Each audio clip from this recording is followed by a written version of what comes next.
నమస్తే, welcome to BCN news. నేను విజయలక్ష్మి. ముందుగా ముఖ్యాంశాలు. తెలుగుదేశం పార్టీ కడపలో అత్యంత ప్రతిష్టాత్మకంగా నిర్వహిస్తున్న మహానాడు ఏర్పాట్లను పరిశీలించిన మంత్రులు.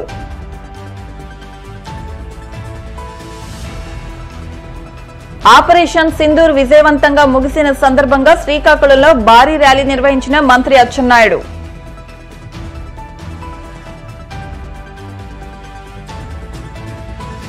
మనం సైతం దేశం కోసం నినాదంతో నెల్లూరు నగరంలో భారీ తిరంగా ర్యాలీ నిర్వహించిన మంత్రి నారాయణ.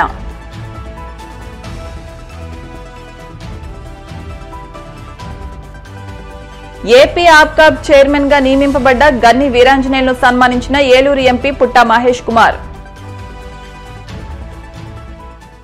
తెలుగుదేశం పార్టీ ఎంతో ప్రతిష్టాత్మకంగా కడపలో నిర్వహిస్తున్న మహానాడు సందర్భంగా ఎక్కడా ఎలాంటి ఇబ్బందులు తలెత్తకుండా నిర్ణీత గడువులోగా ఏర్పాట్లు పూర్తి చేయాలని మంత్రులు ఆదేశించారు.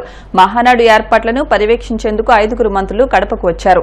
ఇప్పటికే రాష్ట్ర ముఖ్యమంత్రి చంద్రబాబు నాయుడు మహానాడుకు సంబంధించి దిశానిర్దేశం చేసిన నేపథ్యంలో జిల్లా ఇన్ఛార్జ్ మంత్రి సవిత, కార్మిక శాఖ మంత్రి వాసంశెట్టి సుభాష్, ఇరిగేషన్ శాఖ మంత్రి నిమ్మల రామానాయుడు, రోడ్లు భవనాల శాఖ మంత్రి బీసీ జనార్దన్ రెడ్డి, రవాణా శాఖ మంత్రి మండిపల్లి రాంప్రసాద్ రెడ్డి, రెవెన్యూ శాఖ మంత్రి అనగాని సత్యప్రసాద్, ముఖ్యమంత్రి కార్యక్రమాల సమన్వయకర్త, ఏపీఎల్ఏ హామీల కమిటీ చైర్మన్ పెందుర్తి వెంకటేశ్లు పార్టీ నేతలతో కలిసి మహానాడు జరిగే మైదానాన్ని పరిశీలించారు. ఈ సందర్భంగా వారి ఏర్పాట్లపై పలు సూచనలు, సలహాలు ఇచ్చారు.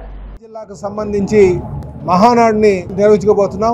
ఈ కార్యక్రమం మేము ప్రతి ఏడాది అనాదిగా చేసుకునేటువంటి కార్యక్రమమే. మరి యుద్ధ వాతావరణం వల్ల కొంత ఆలస్యం అయి కొంత మీమాంసలో ఉన్నటువంటి పరిస్థితి, మహానాడు చేద్దామా చేయొద్దా అనే ఆలోచనలో ఉన్నటువంటి తరుణంలో మరి యుద్ధం ఆగిపోయినటువంటి వాతావరణంలో మహానాడు నిర్వహించాలి అనే ఆలోచనకు రావడం జరిగిందని చెప్పి తెలియజేస్తున్నాం. దానివల్ల కొంత ఆలస్యం అయినప్పటికీ మహానాడులు జరపడంలో తెలుగుదేశం పార్టీకి మహా అనుభవం ఉంది కనుక తక్కువ సమయంలోనే కని విని ఎరగని విధంగా కడపలో మహానాడు చేయాలని చెప్పేసి మరి జాతీయ అధ్యక్షులు వారు ఇచ్చినటువంటి ఆదేశాల మేరకు ఈరోజు ఇక్కడికి వచ్చి ఇక్కడ ఉన్నటువంటి ఉమ్మడి కడప జిల్లా నాయకులతోని ఈ కోఆర్డినేషన్ మహానాడు కోఆర్డినేషన్ కమిటీలతోని మీటింగ్ పెట్టుకోవడం జరిగిందని చెప్పేసి ఈ సందర్భంగా మీకు తెలియజేస్తున్నాం. ఈ కమిటీలు సంబంధించి ముఖ్యంగా 13 కమిటీలు ఉన్నాయి. ఈ 13 కమిటీలకు సంబంధించినటువంటి పెద్దలందరితో కూడా మాట్లాడుకుని వారిచ్చినటువంటి సూచనలు, సలహాలు అన్నీ కూడా క్రోడీకరించుకొని ఒక ఆలోచనకు రావడం జరిగిందని కూడా ఈ సందర్భంగా తెలియజేస్తున్నాం. కానీ ఇక్కడ అందరి యొక్క అభిప్రాయం ఏంటంటే నెవర్ బిఫోర్ నెవర్ ఆఫ్టర్ అన్న విధంగా మహానాడు నిర్వహించాలని చెప్పేసి ప్రతి ఒక్క నాయకుడు కూడా చెప్పడం జరిగిందని చెప్పి ఈ సందర్భంగా తెలియజేస్తున్నాం. కడపలో చేయాలంటే చాలామంది నాయకులకు కొన్ని డౌట్లు ఉండేవి. ఇక్కడ అకామిడేషన్ దొరుకుతుందా, మంచి ప్రాంగణం దొరుకుతుందా, ఎండ్లకు పట్టుకోగలుగుతారా మిగతా ప్రాంతం నుంచి వచ్చినటువంటి ప్రజలని అనేక డౌట్లు ఉండేవి.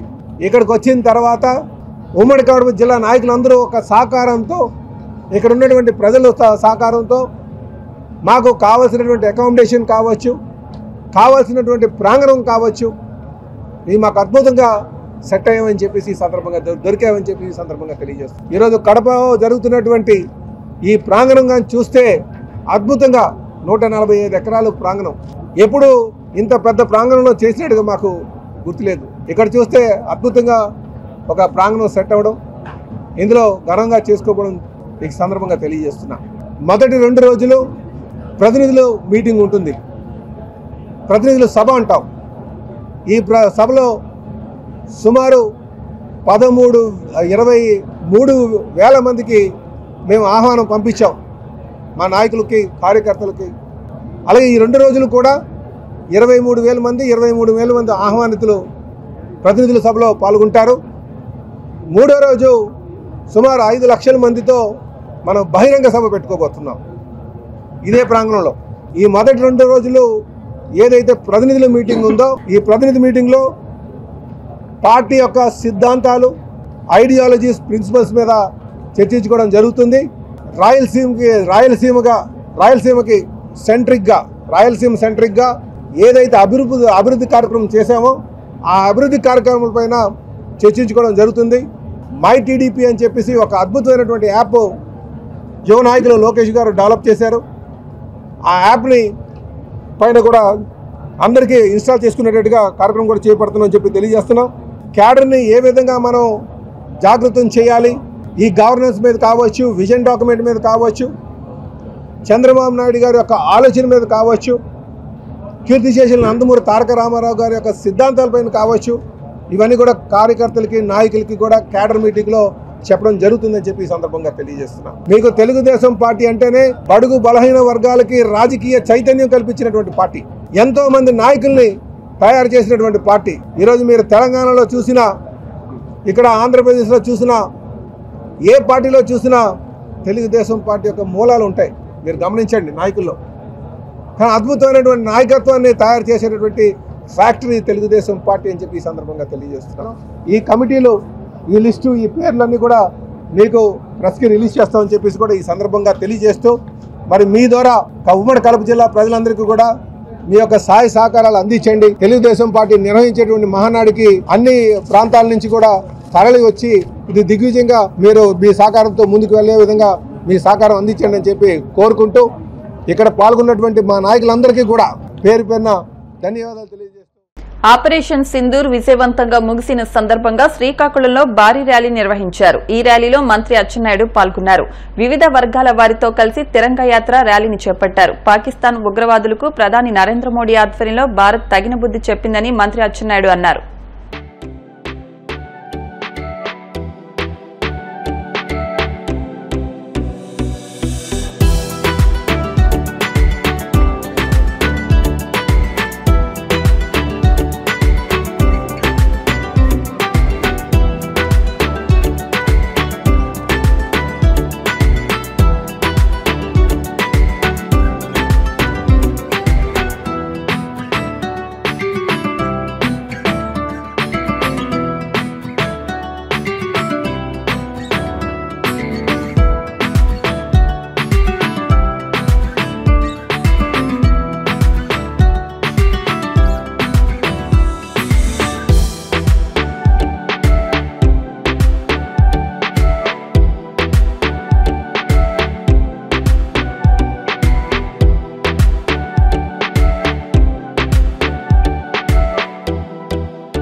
నెల్లూరు నగరంలో 1000 అడుగుల జాతీయ పతాకంతో నిర్వహించిన తిరంగా ర్యాలీలో మంత్రి నారాయణ పాల్గొన్నారు. మనం సైతం దేశం కోసం నినాదంతో వీఆర్సీ నుంచి గాంధీబొమ్మ వరకు ఈ ర్యాలీ సాగింది. వేలాది మంది ప్రజలు ఈ ర్యాలీలో భాగమయ్యారు. జాతీయ పతాకాలు చేతబట్టి మహిళలు దేశభక్తిని చాటారు. ఈ సందర్భంగా మంత్రి నారాయణ మాట్లాడుతూ, కాశ్మీర్లో ఉగ్రవాదులు 26 మంది భారతీయులను హత్య చేశారన్నారు. ఒక వ్యక్తిని భార్య ముందు ముష్కర్లు హతమార్చిన సంఘటనను తలుచుకుంటే కలిచివేస్తోందన్నారు. అతి నీచమైన చర్యలకు ఉగ్రవాదులు పాల్పడుతున్నారని మంత్రి నారాయణ ఆవేదన వ్యక్తం చేశారు.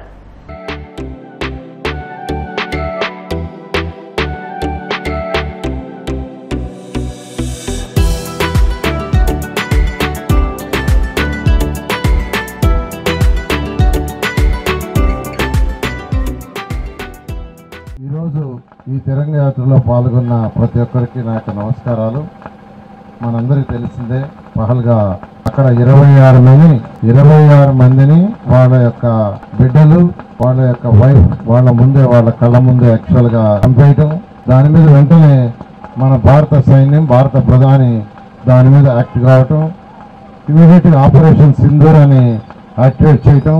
ఆ రోజు భారత ప్రధాని నరేంద్ర మోడీ గారు చెప్పారు, ఫ్యూచర్ లో ఎప్పుడు కూడా అసలు మన వంక చూడనట్టుగా చేస్తాం, పాకిస్తాన్కి అలా బుద్ధి చెప్తామని చెప్పటం, ఆపరేషన్ సింధూర్ అని స్టార్ట్ చేయటం, అదేవిధంగా వివిధ దళాలతో మాట్లాడటం, ఏర్పాట్లు చేయటం. మన సైన్యం ఎవరైతే ఉగ్రవాదులు ఆక్రమిత పాకిస్తాన్ లో ఎవరైతే ఈ యొక్క ఆపరేషన్ చేసి మన వాళ్ళని పట్టుబెట్టుకున్నారో వాళ్ళందరినీ అతి తక్కువ సమయంలో యాక్చువల్గా వాళ్ళందరినీ మట్టుబెట్టడం జరిగింది. అయితే ఈ ఆపరేషన్లో ప్రపంచంలో ఉన్న అన్ని దేశాలు సపోర్ట్ చేసినాయి. రష్యా కావచ్చు, జపాన్ కావచ్చు, అమెరికా కావచ్చు, అన్ని దేశాలు ఈరోజు మన యొక్క ప్రధానికి వారికున్న గుడ్ విల్, ఎందుకంటే వారు అన్ని దేశాలతో ఒక మంచి రిలేషన్ని డెవలప్ చేస్తున్నారు. భారతదేశం ఒక పవర్ఫుల్ దేశంగా కావాలి, ఎకానమీలో ఏదో ఒక రోజు నెంబర్ 1 కావాలనే ఉద్దేశంతో ఈరోజు మన భారత ప్రధాని అన్ని దేశాలతో సత్సంబంధాలు పెట్టుకుని ముందుకు పోతున్నారు. అలాంటి దాంట్లో ఏదైతే ఆపరేషన్ సింధు చాలా సక్సెస్ఫుల్గా చేసిన జవాన్లందరికీ కూడా నేను హ్యాట్సప్ టు జవాన్స్ అందరికీ, ఈరోజు ఈ కార్యక్రమంలో పాల్గొన్న వాళ్ళందరూ కూడా మరొకసారి ధన్యవాదాలు తెలియజేస్తూ, ఎవరైతే చనిపోయారో వాళ్ళందరికీ కూడా నివాళులు అర్పిస్తూ ఈ అవకాశం ఇచ్చిన అందరికీ ధన్యవాదాలు. టీడీపీ ఏలూరు జిల్లా అధ్యక్షులు గన్ని వీరాంజనేయులను ఏపీ ఆప్కాబ్ చైర్మన్ గా నియమించడం ద్వారా తెలుగుదేశం పార్టీ అధిష్టానం ఆయనకు సముచిత స్థానం కల్పించిందని ఏలూరు ఎంపీ పుట్టా మహేష్ కుమార్ హర్షం వ్యక్తం చేశారు. బేమడోల్లోని గన్ని వీరాంజనేయులు నివాసంలో ఎంపీ పుట్టా మహేష్ కుమార్ ఆప్కాబ్ చైర్మన్ గన్నికి శుభాకాంక్షలు తెలిపారు. ఈ సందర్భంగా ఎంపీ పుట్టా మహేష్ కుమార్ మాట్లాడుతూ కూటమి పార్టీల పొత్తు ధర్మాన్ని పాటిస్తూ తన సీట్ను గన్ని త్యాగం చేశారన్నారు. సార్వత్రిక ఎన్నికల్లో తనతో పాటు పార్లమెంటు పరిధిలోని 7 కూటమి ఎమ్మెల్యే అభ్యర్థుల విజయంలో గన్ని కీలక పాత్ర పోషించారని ఎంపీ తెలిపారు. ఆప్కాబ్ చైర్మన్ పదవి ద్వారా గన్ని వీరాంజనేయులు పార్టీకి చేసిన సేవలకు తగిన గుర్తింపు లభించిందని పేర్కొన్నారు. అనంతరం గన్ని వీరాంజనేయులకు పుష్పగుచ్చాలు అందజేసి సాలువాలు కప్పి సన్మానించి ఎంపీ అభినందించారు.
ఇప్పుడు కాసేపు ప్రకటనలు.